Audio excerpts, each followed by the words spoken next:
West Virginia signed a track star. 10-4-4 100-meter. Let's talk about it. We got a lot of grit. We got a lot of hard-working people. Don't ever quit. Don't ever quit. West Virginia Mountaineers, don't ever quit. God bless the Mountaineers, and God bless West Virginia.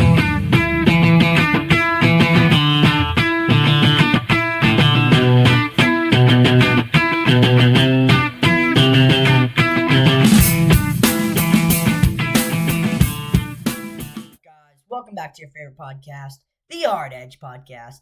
Today we're going to be talking about Jacob Paisley and the new recruitment for WVU football and basketball. Let's get straight into it. Thank y'all for tuning in today.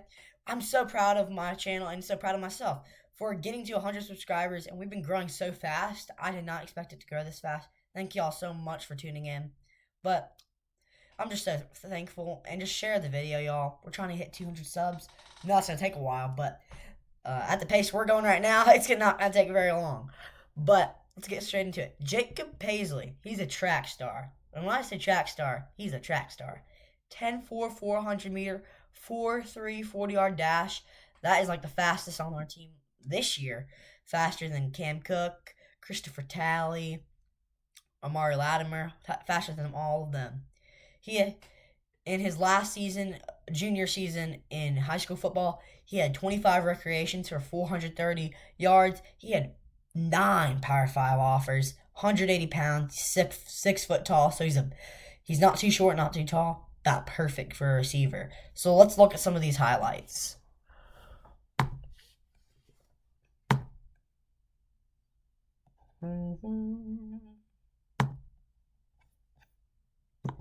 So you got him here. This is him at the kickoff return. He also stars at kickoff, punt return, all those different things. And he's just a really fast guy. He might be the fastest football player I've seen West Virginia pick up under the Rich Rodriguez era. And maybe in the last, 5 years. Maybe Bryce Ford Wheaton, maybe, about his same speed. But he is a very good player. So you see him get the kick, and he's already outrunning everybody. You see him breaking tackles. Nobody even touches him the entire play. And then you have him at the receiver spot on this left side here. And it's a shotgun. And then he has a solid 10 yards on the guy when the ball is in the air. And he also has a good burst of speed when the ball is in the air. He just has very good footwork also on the ground, but once the ball is in the air, he always creates a big separation. And he also has a pretty good vertical jump considering his speed. See him getting the screen pass here, and he just takes it all the way untouched. This is a guy that can make explosive, long plays. This will be your guy you would definitely want at the punt return spot. Or screen passes like you see here. They loved in the offense that they run at this high school. They loved running the screen passes, the deep balls. They even put him in at some running back. So I think we could do that, the same thing. Maybe not at running back because he'd be a key part in our receiver room.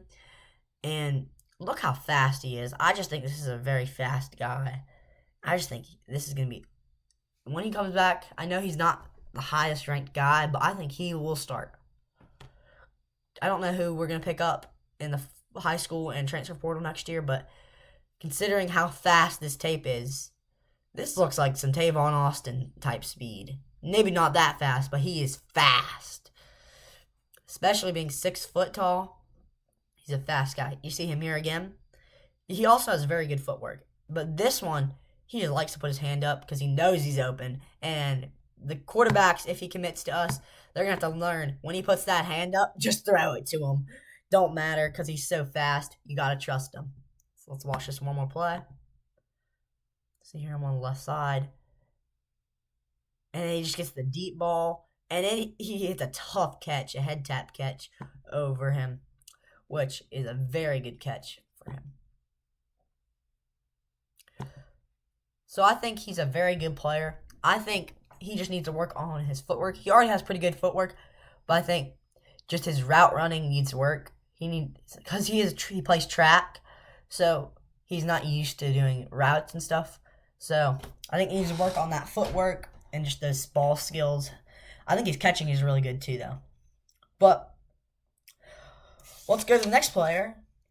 Sado Traore. Don't know how to say his name, but here I'm not the best with names, but sorry if I pronounced your name wrong. But he's a junior, a 6'7" guard, forward out of Utah, 215 pounds. He averaged 9 points a game. He's number 0.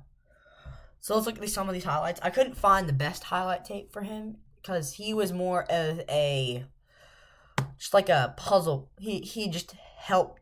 Utah wasn't the best team, so you don't have much highlights for him, but we'll see here if we can get some good highlights in here. Sorry for taking so long. This computer's keypad's bad. So let's get right into this.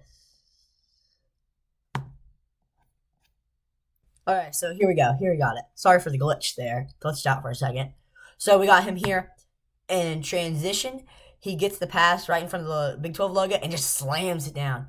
He kind of reminds me of a Brennan Laurent, or maybe like a mix of Brennan Laurent and Chance Moore, because he has this freak athleticism here. He blocks in his stands. Brennan Laurent had a few of those this year where he just blocked into like the third row, which that was some of my favorite plays of the season. To see him, he's a pretty good passer too. So you need that in a forward because they like setting screens, and a lot they like to just like kind of set up the offense. They're kind of the I don't know what to call it, the play caller. There you go. He's very good in transition, very physical type guy. That's why I said he's like Brennan Laurent. Brennan Laurent was one of our best guys in transition, and he also was very tough and physical. See him shooting the 3 here. And also, he shot 75% from the free throw line, which isn't the best, but it's better than Chance Moore. I think Chance Moore shot like 60-something%. But we definitely want some better free throw shooters because we could have probably won 4 more games last year if we just all can make our free throws. Not just all, maybe like half more. But I just think this team is going to be a much better free throw shooting team because we've already picked up multiple guys who shoot 80+ free throw percentage, and this guy is probably our first 70%er, but he's bigger, so that doesn't really matter. And this guy will not be starting over everybody else. He will be kind of like let's think. I compared him to Brennan Laurent, but he'll probably get like DJ Thomas playtime at the start of the year, or like a Morris Ugasu guy. About maybe more DJ Thomas playtime levels at the start of the year. I know how he had more playtime at the end, but the start of the year he didn't have as much. So you also see he's a pretty elite rebounder. He averaged 3 rebounds a game. Not as good as you want it to be, but considering his playtime, he got a good amount of playtime, but he wasn't around the best group of guys, so you don't know his full potential yet. He's also, one of his underrated traits is his defense. He averaged like 1.5 steals a game, and I just think his defense is really good. See here, getting the steal. That's against BYU, who's their biggest rival. Big game. Number 9. BYU is really good this year. But I think that's a really underrated trait of his. He has really long arms, and he just spreads out the defense and can just read the offense and just is really good. So I think he's a really good player. Oh, you also see him spinning here. He loves to play through the contact. Like, they'll call it a foul, he'll just keep playing. That's what I like about him. Has that West Virginia grit in him. I have one more thing to talk about. Let's watch one more, actually. Let's watch a little bit more. See him here? He gets the pass. And then, look, he's shooting some threes, too. You know how Brennan Laurent shot the 3, too? So you can see he shoots some 3. He's a sharpshooter. Not a sharpshooter. Just joking. See him get the block here, and then see him in transition again. And then a tough layup. Just chucks it up. That was more luck, I think. But here's him flying in on defense, too. Very explosive guy. Here's him in transition. I'm telling you, this might be the best transition guy we have on our team this year. This will be a transition team this year. If Ross Hodge does not make this team a transition team, I'm going to be mad. Because we have Miles Sadler, who might be the best lobber in the country. He's very good at lobs. And then Elliot Dioum is very good at catching lobs. And then Cini, he's a huge guy. And he barely has to jump to catch the lobs. So this is going to be a transition team that we need to have in transition to win games. And the defense is going to be so good, there's going to be a lot of transition plays. So hopefully this team will be really good and be able to get in transition and score some baskets. So I think that was a pretty good highlight tape considering he wasn't the best of players. I don't think he will be starting. I think he will be more of a key piece of this offense, maybe a bench player who would sub in every other play or every other timeout. So I think he's a pretty good player in general, but I think he's just not at the Big 12 level yet. But on to the next thing, Big 12 baseball. WVU baseball is 29-12. I think they're having a good season, but nothing compared to last year. Last year was just something else. They had 44 wins at the end of the season. They only lost 14 games, and we already lost 12 games, and we still have a lot more to go. We just have a big stretch. I just think our hitting is way too inconsistent this year, but we knocked off Kansas State last night, 7-0. We're ranked 18th in the country. It's pretty good. I think this team is more balanced than last year. Last year, we had either really good pitching days or really good hitting days. And it was all year a really good hitting day. Other than the little stretch at the end where we lost a few games. But we had an elite hitting team last year. This year, it's more just some nights you're good, some nights you're bad. Most of the nights this year have been pretty good. But coming this point of the year, we're getting in a slump. We broke our stretch there where we lost 2 games in a row and almost lost against, who was it? Cincinnati. We almost lost against Cincinnati. Well, we came back and had a comeback. And can't remember what inning it was, but it was 8th inning. We had to come back. But I just think this game is way too inconsistent. We'll probably make the regionals, but we'll probably just get knocked out in the regionals or something like that.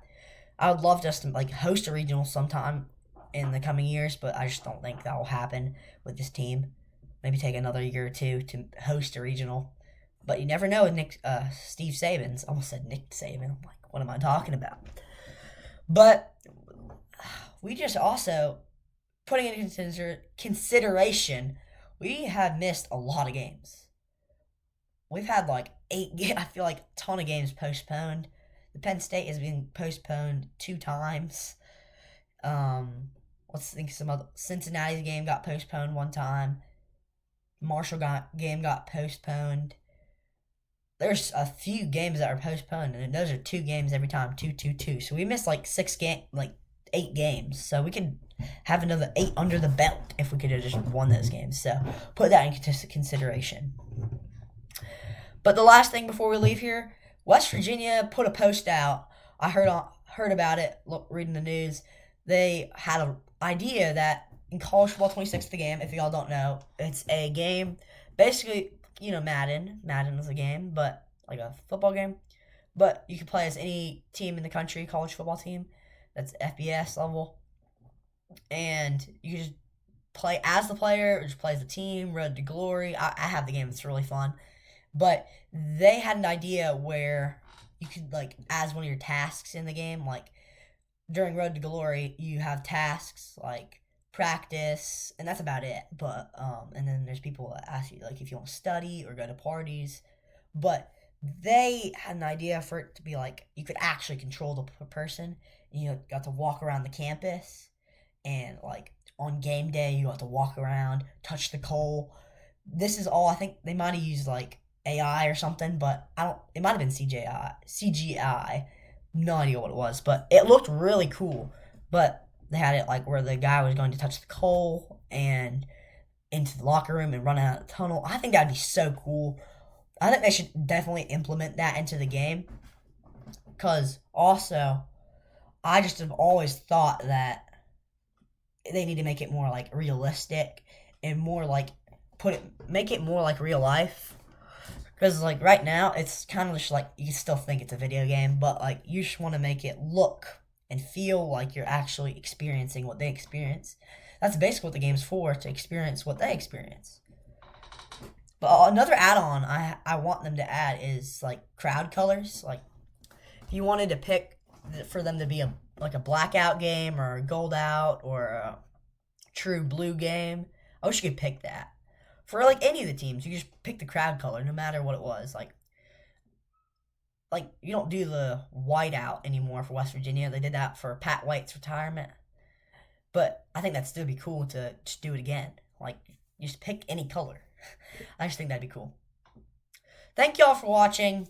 This was a shorter episode and wasn't very good quality, but we're kind of rushing behind here. But thank y'all for watching. Thank y'all for getting to be 100 subscribers, and hopefully y'all have a great day. I'm gonna have a great day. We'll probably get on in a few days if there's any more news. If y'all have any recommendations for upcoming podcasts, just drop them down in the comments, and we will see y'all later. Peace.